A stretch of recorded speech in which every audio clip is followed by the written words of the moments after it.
Good morning and welcome to Morning at NTV. In case you are just joining in, you are right on time on our conversation in regards to solutions after following what happened yesterday in the Nairobi attack, a very unfortunate incident. And today morning I am actually joined by Mr. Paul Nyende. He is a lecturer at the Psychology School of Makerere University. You're most welcome, Mr. Paul Nyende. And I'm also joined by Mr. Freddie Egesa David. You are most welcome, sir.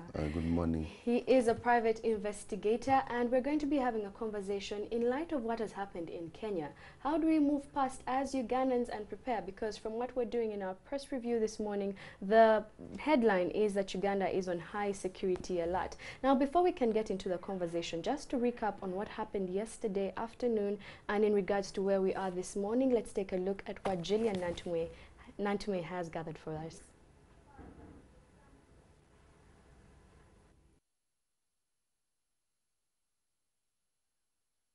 Kenya police and other security agencies responded to gunshots and 2 explosions in an attack incident that happened at about 3:15 p.m. on Tuesday afternoon at the upscale Dusit 2 Hotel and Office Complex on 14 Riverside Drive off Waiyaki Way in Westlands, Nairobi. According to eyewitnesses, 2 people driving 2 small cars breached the barrier to the hotel and opened gunfire. Flames and plumes of black smoke rose up in the parking lot where 3 vehicles had been set ablaze.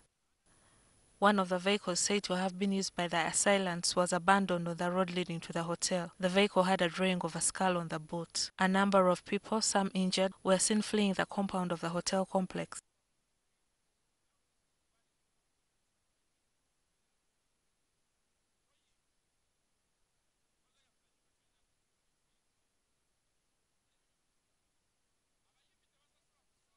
Police, led by the Director of Criminal Investigations, George Kinoti, deployed heavily to evacuate civilians from the complex. A number of casualties with gunshot wounds were admitted at Aga Khan and Kenyatta hospitals. Inspector General of Police, Joseph Boynet, gave a brief address to the media. Today at about 3 o'clock in the afternoon, a group of unknown armed assailants attacked the Dusit complex in what we suspect could be a terror attack. Security and emergency services responded quickly to the incident, and we immediately cordoned off the area, and the situation is being managed. According to Global News Network Al Jazeera, an Al-Shabaab military operations spokesman said the group was responsible for the attack because they were conducting an operation in Nairobi. The attack comes just a day after the opening of the trial of suspects of the September 2013 terror attack on Westgate Mall in Nairobi. That attack left 67 people dead and scores injured.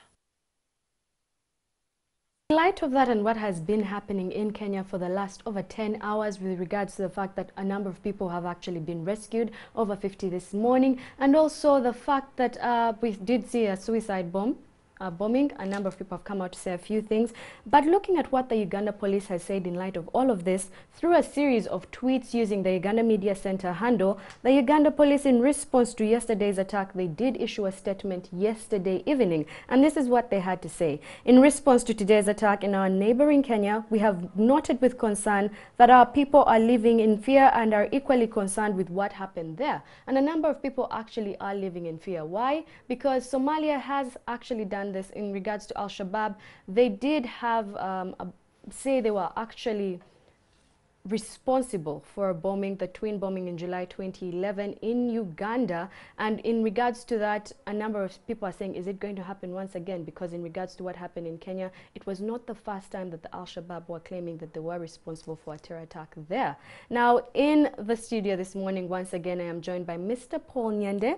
He is from Makerere University and he is a lecturer in the School of Psychology. And also in regards to this conversation, we are going to be talking to Mr. Egesa Freddie David, who is actually a private investigator. Now, Uganda is a part of the East African community where Kenya is also a part of, and also Rwanda and a number of other countries.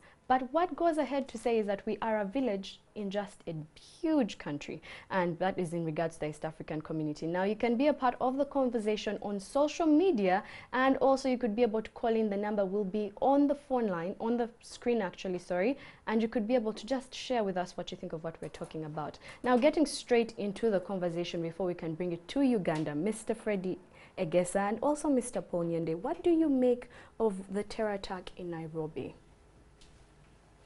Good morning. It's very unfortunate for for East Africans. One, we have to, the question is, why do they start with Africa? Why do they come in East Africa?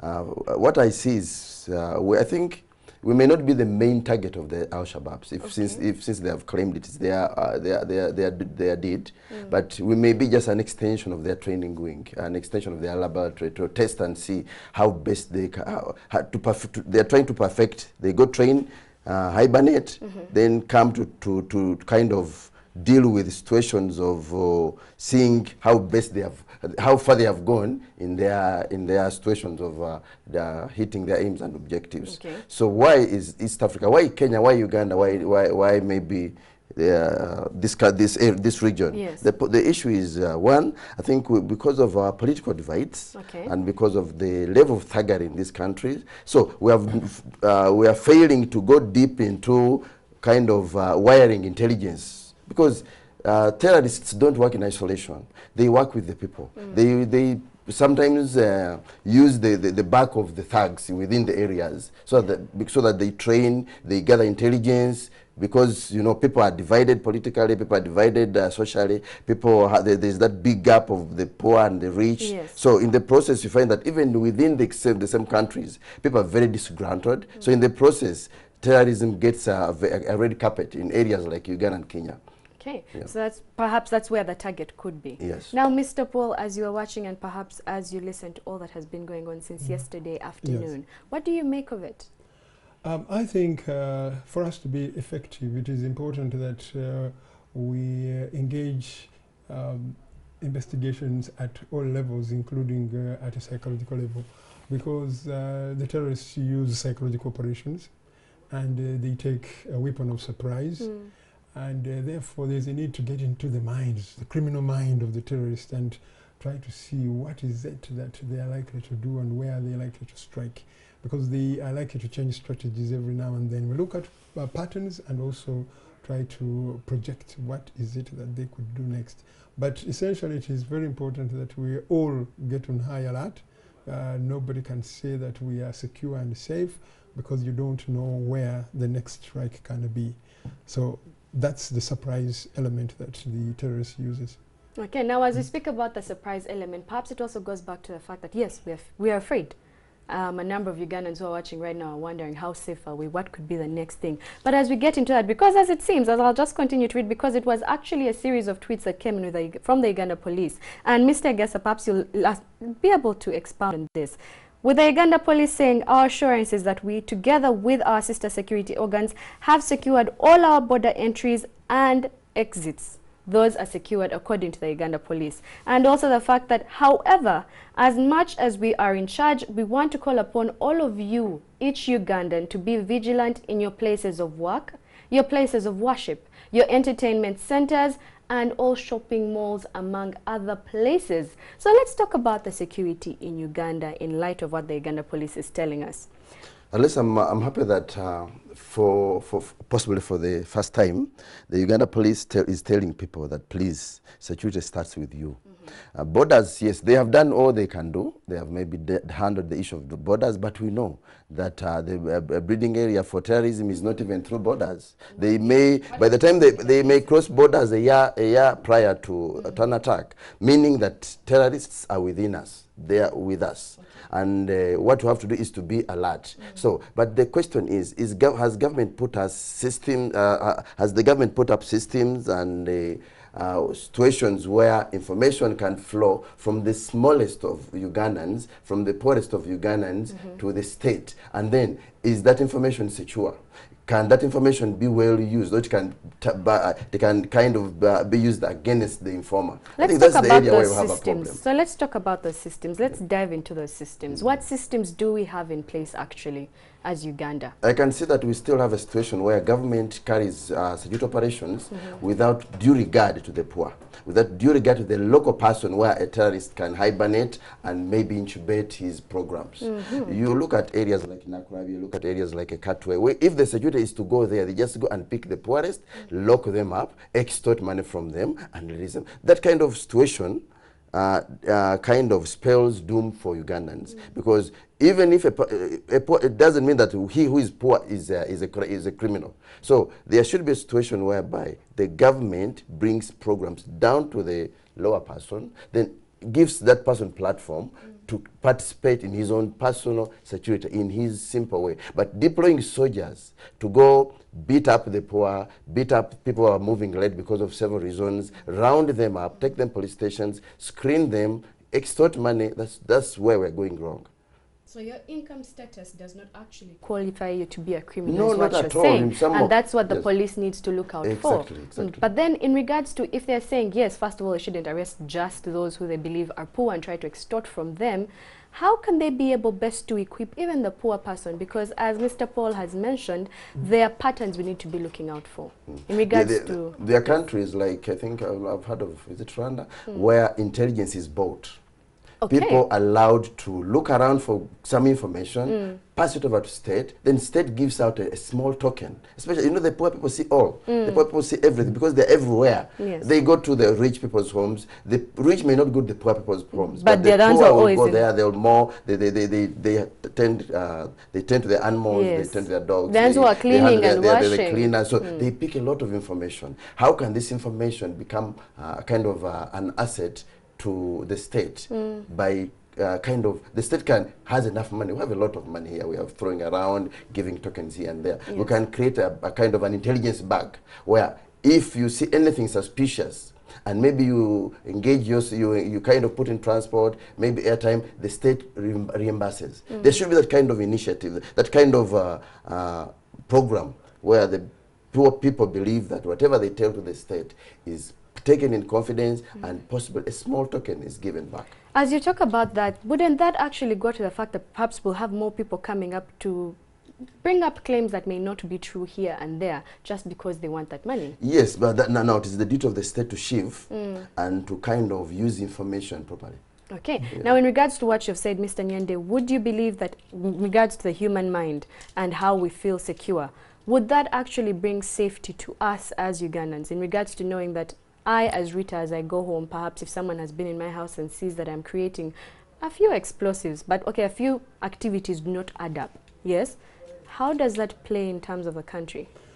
I think, as Mr. Gesa said, it is important to involve everybody in security and build a sense of responsibility in all members of the community.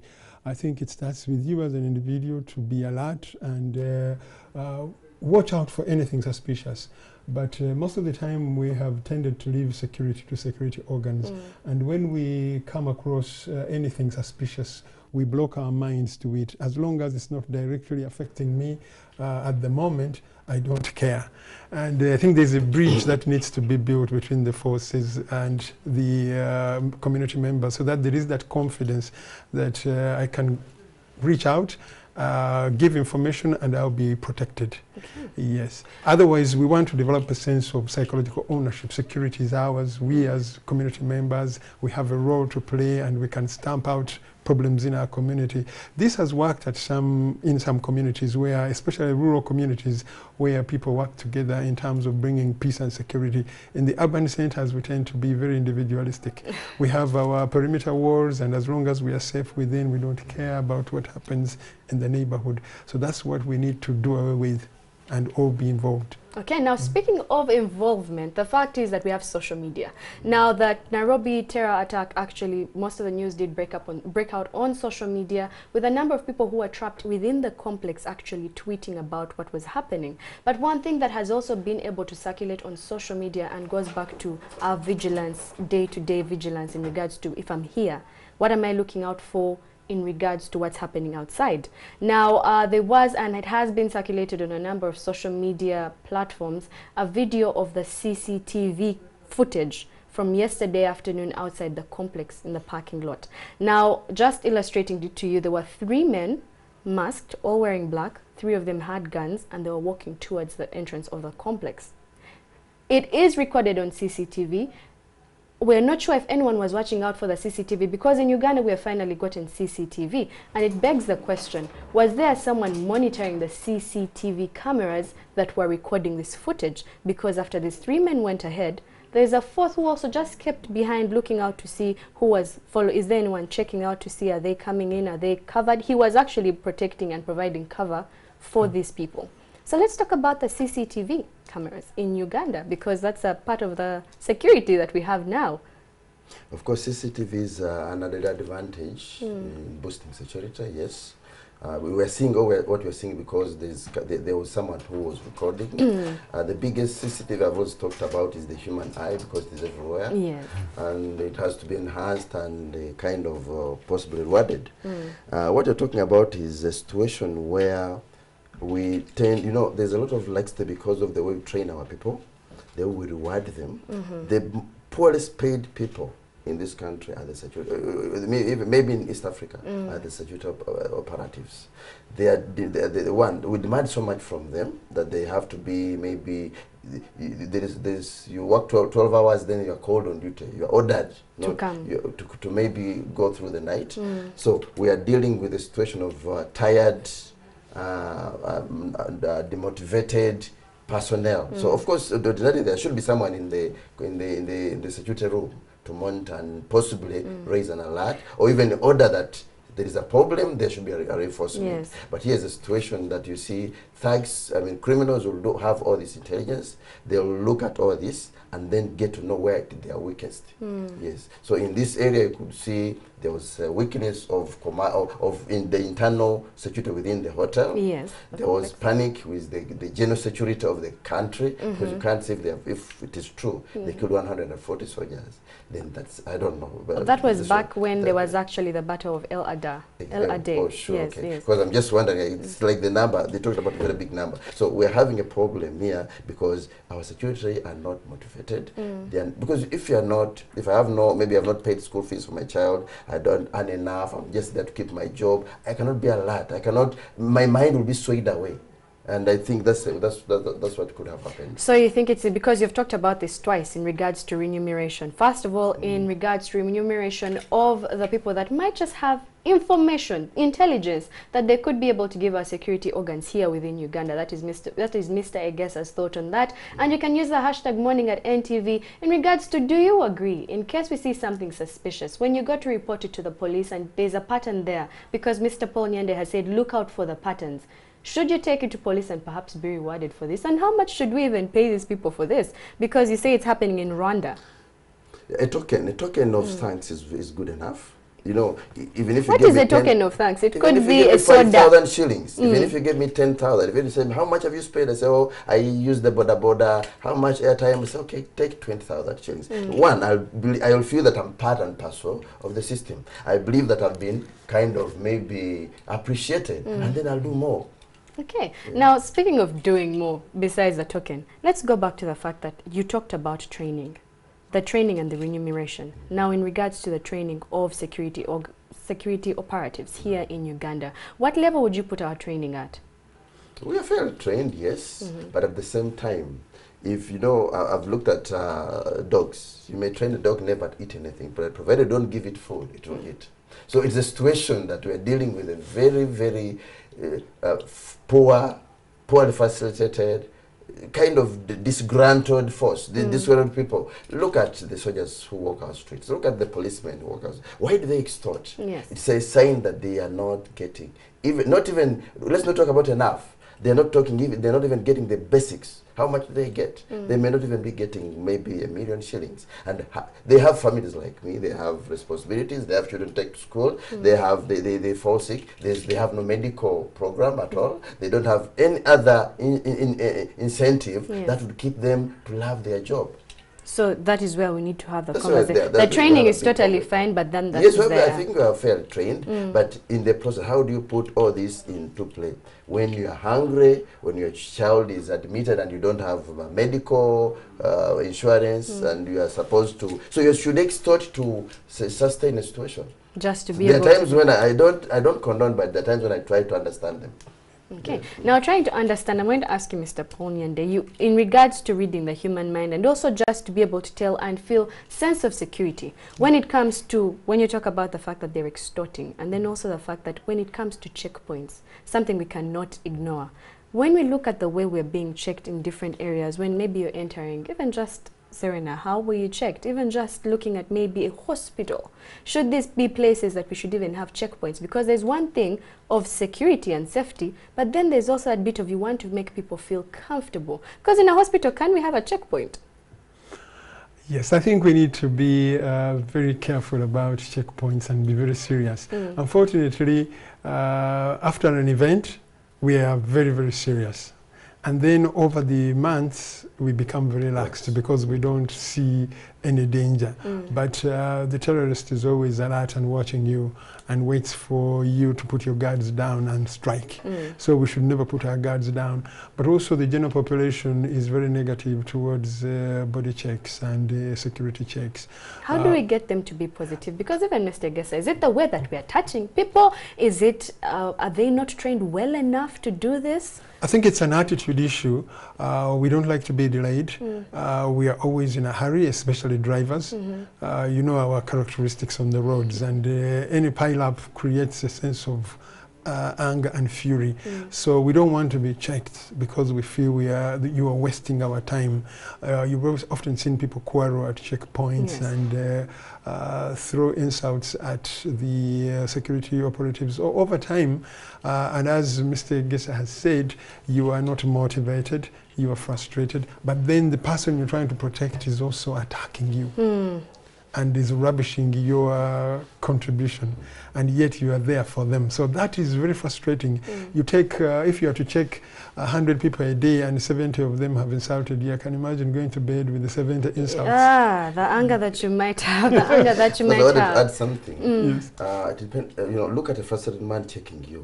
He may even touch you where you shouldn't be touched, because he's like, he's doing, yes, he has to check you. And there are times, of course, if like,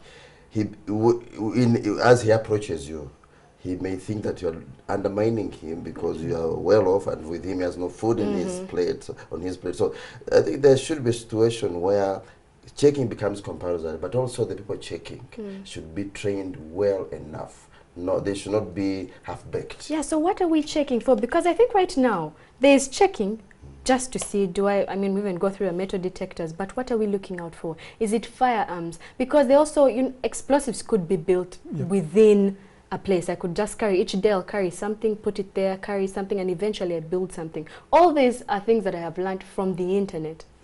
Yes, not that I'm going to use them anywhere, but things like that. No, like, so with guards, if you're kind of a frequent visitor, and you give me a tip, tomorrow you'll not check you because you're playing on the other side of his. Yes. So his need, you're meeting his need while he meets yours of making sure you find that most of the security companies here pay like maybe they pay less than 300,000 shillings to guard. So what is 300,000 shillings in Uganda?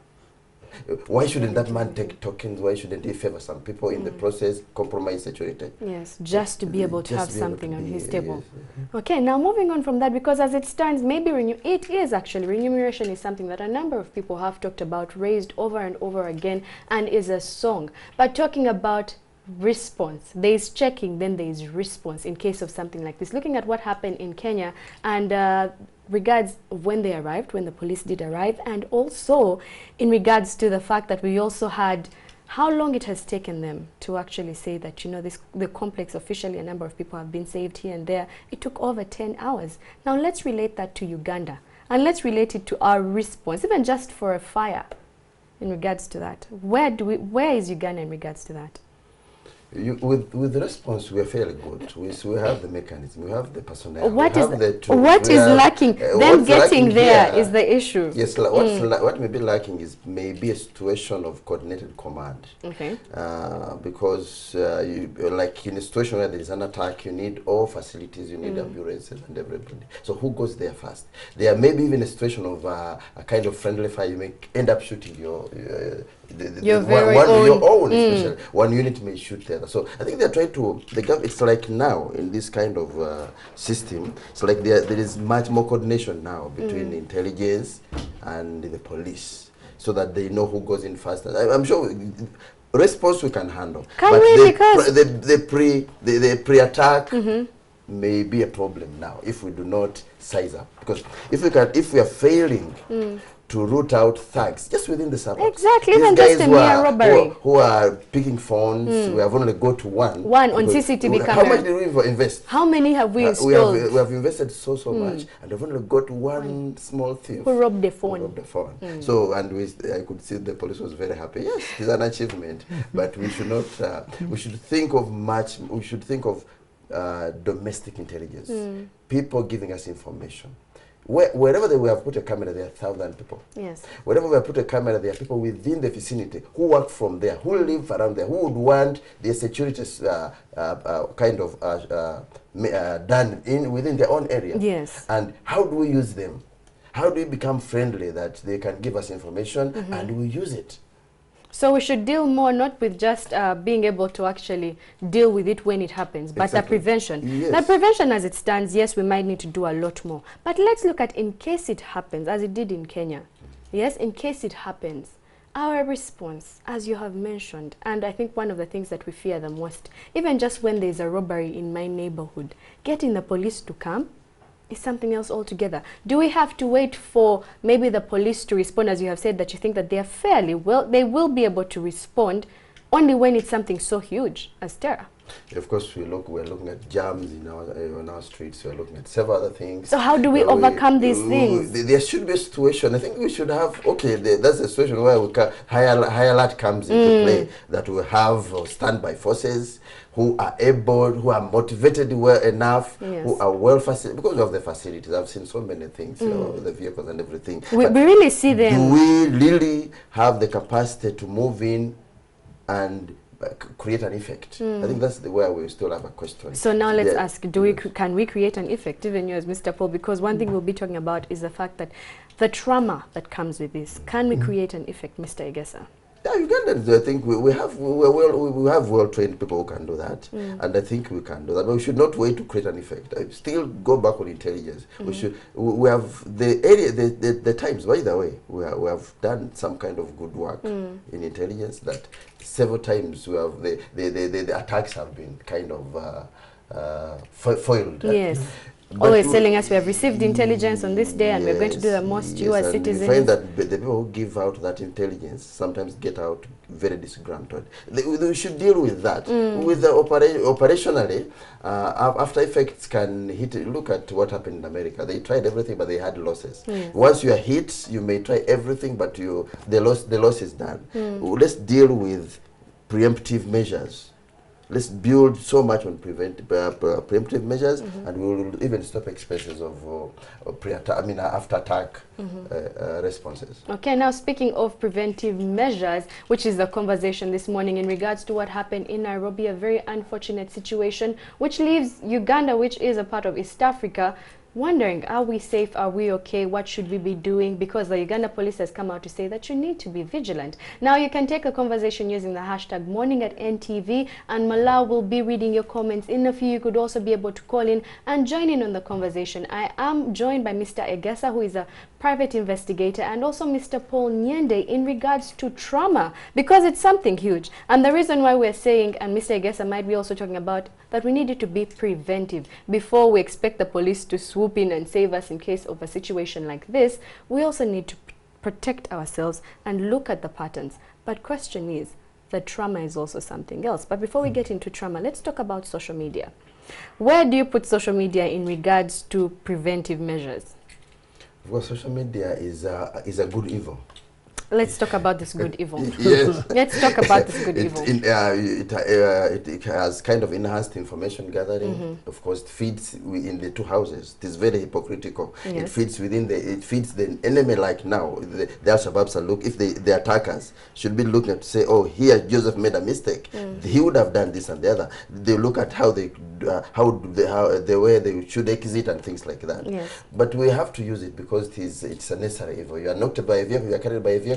So what we are saying is let's use it maybe responsibly. How do we use social media responsibly in a case like this? Maybe in regards to prevention, or it has happened. You know, Ugandans tend to they joke, they throw jokes even where jokes are not necessary. All the time. They kind of, but there should be a situation whereby we should know that this is our country, we live in this country, and we should make it better by being responsible. So if there's a situation and maybe you have where to send that information, do it. If there's something you have seen and you believe it could make security sense, kind of send that, kind of disseminate it to the next location. Now the problem comes to the collecting center of the will they take you seriously? I think that's where another problem rises. Does security take every information seriously? Or is it just that you're just wasting our time? Yes, you waste time. Maybe you have seen someone acting suspiciously. You may even take a snap of him, throw to whoever is responsible, and you don't even see a thank you. You don't even, there's no feedback to say, we have noted this. and we have taken note. So let's just try to be responsible and let's just try to be accountable. Okay. Yes, I think social media can also create mass hysteria. Exactly. Let me read a tweet for you that actually came in yesterday. There's a gentleman who actually posted, he was, I think, within the building when he posted this, and he said that he was actually called Armchair Tycoon. Now that's the handle on Twitter, and he said, I just survived a terror attack at Riverside, bodies everywhere, bombs everywhere. That was his tweet. And there was also one from a gentleman who said that he was hiding within the bathroom of within the complex, and he was just waiting on it to clear. He said he was sending his, in case he died, he was sending his love to his family, and he mentioned a number of names. Now let's talk about that on the human mind. Yes, of course, somebody is experiencing fear, extreme fear and terror, and they could write anything. They know they're about to die in a moment. Though their message can actually cause mass hysteria. And sometimes there are people out there who may make their own messages and adjust the facts and create a lot of fear in the public. So there is a lot of games sometimes played by experts, IT experts, and others who just want to create havoc. So we need to be careful about what is right and what is wrong.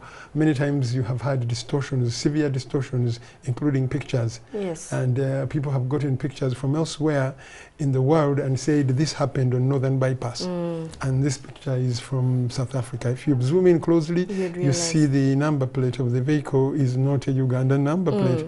Those kinds of individuals, they need to be responsible so that we don't just use social media for our games. Husbands who don't want to go back home, so they say, I'm trapped. They'll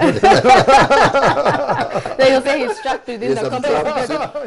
I'm trapped, I don't know when I'll be rescued. So now imagine a woman sends that and says, my husband is trapped, because there are a number of families. For the last 10 hours, I'll be back tomorrow. And of course, it's a joke for a second, but in regards to that, how best can the security organs start to decipher such information? What steps should they follow? How do you deal with this? Because someone's saying bodies everywhere, bombs everywhere, you know, for a second you're thinking, oh my God. It's a disaster. Yes, it is a disaster, but scaling down the level of disaster. Part of it is part of security training that you are taught to keep calm. You're taught to be analytical. You're taught to be kind of sane enough to know that all this happens, and then you should have capacity to shift out and know which information to follow and what action to take. Okay. Yes, it depends on training, and of course, like I've said, all this training should fall on a fairly sane mind, and that sane mind is brought about by tranquility. It should be safely. You should feel safe family-wise. You should feel safe as a person. You should feel safe that I'm serving my nation and my nation is also serving me. But in a situation where you believe that your nation is cheating you because you're not getting, you are tied on your job, to get the little you are getting, and that little is not even sufficient, not even maybe enough or sufficient, whatever. So in that process, you'll have such a person may not be able to shift out and take the right directions. Yes. So you'll see panic commands. Yes. Okay, now as we try to keep calm in regards to panic commands, taking it to social media, because that's the conversation as of now. Mala does have a few comments coming in. Mala, please share with us. Right, Rita, we do have a lot of responses on social media, and of course we will be sampling not only here in Uganda but also in Kenya, looking at what different stakeholders have to say. And we have at PM breaking news, Nairobi terror attack, at least 15 dead after terror attack on Dusit Hotel in Nairobi, Kenya. Attack, of course, the attack began 17 hours ago thereabout. Of course, it started yesterday at around 3 p.m.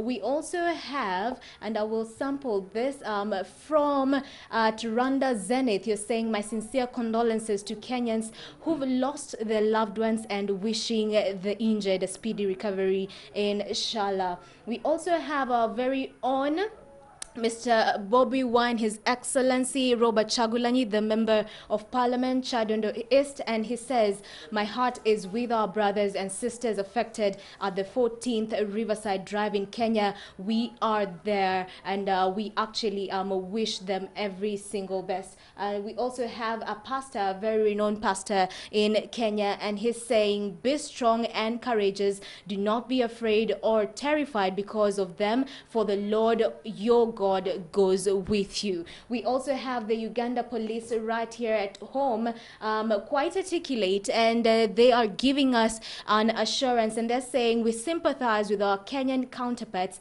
in this trying moment, and we pray that the perpetrators are brought to book. Just to sample what the cabinet minister, beg your pardon, of information technology and communications had to say at Frank Tumwebaze, he tweeted and said, Kenya, we stand with hashtag Kenya on this cowardly attack by the terrorists. Our love and prayers go out to the affected families. Indeed, our love and prayers goes to the affected families. So far, 15 have been confirmed dead, and over 50 people have been rescued from the hotel complex right there. We also go ahead. Thank you so much for your feedback. The hashtag is morning@10TV. Be sure to keep them streaming in. We also have at Alama Hana 3. You're saying an injustice somewhere is a threat to everywhere. We keep strong and we stand with Kenya. Hashtag pray for Kenya. We also have at NTV Kenya, they have tweeted, and this is an update, and actually this should be taken seriously. Of course, it's been taken seriously in Kenya, and there's a warning right there, and they're saying that politicians, members of the public, be warned. Please keep off Dusit Hotel area until the police declare it safe. The operation is still ongoing. That's a tweet that is making rounds in Kenya and also here in Uganda. So there's a sound warning being sent not just to politicians, not to the influential in Kenya, but also to the general public in that country. We also have a tweet here. It's a good tweet. It is a testimony of at X Tendela. He is a social media influencer right there, and he's saying, my friend just got out. Thank God. He's saying special thanks to Officer Musa Yego from the flying squad. He called me immediately. So his friend was actually rescued. He's among the 50 who have so far been rescued by the security agencies right there. We also have our very own, of course, from the sister company NTV Kenya, a reporter, Mr. Silas Opolo, was rescued 12 hours ago. Unfortunately, he found himself in that mix. He was in the hotel complex, but thankfully, him together with the camera person whom they were together with have been rescued. So the tweet says, NTV reporter Silas Apollo rescued 12 hours after the hashtag Riverside attack, recounts horrific ordeal at Dusit. Apollo and several others, of course 50 others, have so far been secured. So those are the tweets that are coming through. Let me see what Sam Gishuru is saying. Much love to our Somali brothers and sisters. Nobody should castigate you for these attacks. Nobody. Yes, so it's a matter of discrimination. There's a lot making rounds on social media with regards to discrimination on, people coming from Somalia on religious grounds as well. So like, the experts are saying, let's use social media for good. Back to you, Rita. Thank you so much, Mala, for all those using social media for good. Now we're going to one thing which is also very key, and Mala has mentioned it. The 15 people that have lost their lives. Now, in regards to the information that has been trickling in, Mr. Guess, and also to Mr. Nyende, one thing that we're seeing is that from the reports yesterday, it's over 10 hours, yes? A number of people trying to find out, are our members safe? Are they okay? Is everything well? In regards to the panic that has been caused, the numbers and the figures seem to be changing here and there, and also our police, because we need to find a source that we actually can hold and say this is credible, this is the source we believe we should go with, not just everyone, like you said, not everyone uses social media for the right reasons. So in regards to the delay in the number of people that have been confirmed, those that have not, what is the loophole there, and why should we say perhaps it's okay for them to take longer or for them to issue quickly? Mr. Egesa. Yeah, when you're dealing with an operation, you cannot be certain, not until you declare the place, the area free. We are talking about an operation which involves a complex, which had shops, banks, hotels, which has underground tanks, which has areas where someone can hide or for purposes of maybe securing his life or maybe as a terrorist.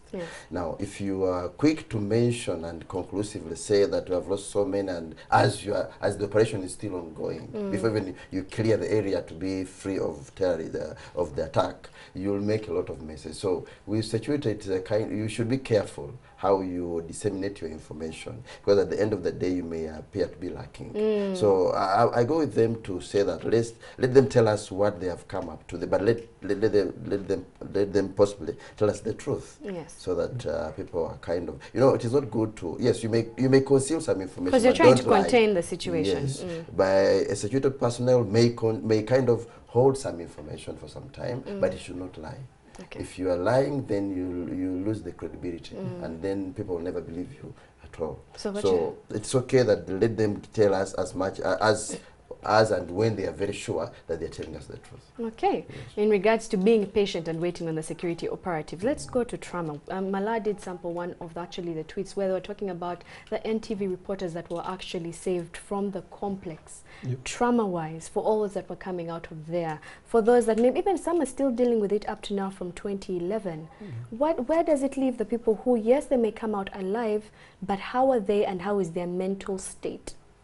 Yes, a terror attack or any other extreme human experience is likely to trigger a trauma reaction. It's an extreme psychological reaction to a particular life-threatening event. And especially that involves explosives and gunfire, it is very terrifying. Of course, a person reacts with shock, disbelief, and fear, and may become numbed or even stuck. You may even fail to run. You're just numbed. Thereafter, you may develop generalized anxiety that persists. And some survivors may experience survivor guilt. Okay, what does this entail? What could I have done to prevent this? How could I have saved others? Why is it that I survived while others died? Most especially if you went in with a friend and the friend did not come out alive. You feel guilty. And sometimes it's because you invited the friend to come along. Yes, let's go and have lunch. Let's go to the salon. So that can never get out of your mind. You feel guilty for having led your friend into death. So usually it is best to have a debriefing soon after the event to help somebody get to terms with the reactions of trauma, the experience, express their feelings. Otherwise, it will progress into a severe mental health problem. Trauma, known as PTSD, post-traumatic stress disorder, is a psychiatric problem and can be very debilitating. Over the years, if nothing is done, you may completely break down. You get disoriented, you experience nightmares. These are very intrusive dreams and intrusive memories that are related to the precipitating event. So while asleep, you dream about gunfire and explosives and you're running and etc. and that will cause you to avoid going to bed. So you fail to sleep because going to bed gets you closer to your most dreaded experience. And then flashbacks may also occur where you have vivid experiences of the precipitating event. It's like you're back into the terror attack, and yet it occurs during your waking hours. So eventually there is a loss of appetite, loss of weight, and so many things go wrong. You cannot progress and focus in life. Often it requires therapy and sometimes even medication, yes, to relieve the person of the problem. Well, now we look at the survivors. We're looking at, of course, a number of families that have lost, among the 15 people that have lost their lives, their families right there. But, Mr. Egesa, let's talk about, and also Mr. Ponyende, briefly as we wrap this up, talking about the security operatives that take part of these evacuations in such situations. Do they actually go through trauma? Because for a number of people are saying, we need our family, go get them alive. A lot depends on them. And to say that they were unable to get maybe 15 people who lost their lives. What we shouldn't forget is security operatives are human beings. There are areas, there are times when maybe when you're in combat, someone fires, you have been through, someone fires, and then you kind of experience shock. They are human beings. They have families, they have children. You may find that maybe you're rescuing a person who is almost like the age of your daughter, the age of your son, and they equally need help. They equally need help. Okay. Yes. And thank you so much, Mr. Egesa. Thank you so much, Mr. Nyende, for joining us on Morning at NTV this morning as we try to see what state is our country in regards to security, because as it stands, in regards to what happened yesterday afternoon and still has been happening the entire night and part of this morning, the government here in Uganda, the police, is saying that you as a citizen, you need to do something to make sure that you are vigilant about your security. This has been the conversation this morning on NTV. And as Morning at NTV, the entire crew, our hearts and prayers are with Kenya. And your hashtags that you can use are hashtag Riverside Attacks to continue with the conversation. You can also use Morning at NTV to continue seeing what developments are coming through. But you should definitely keep it NTV Uganda, because we'll be keeping you abreast of all that's happening in Kenya. Have yourselves a good morning.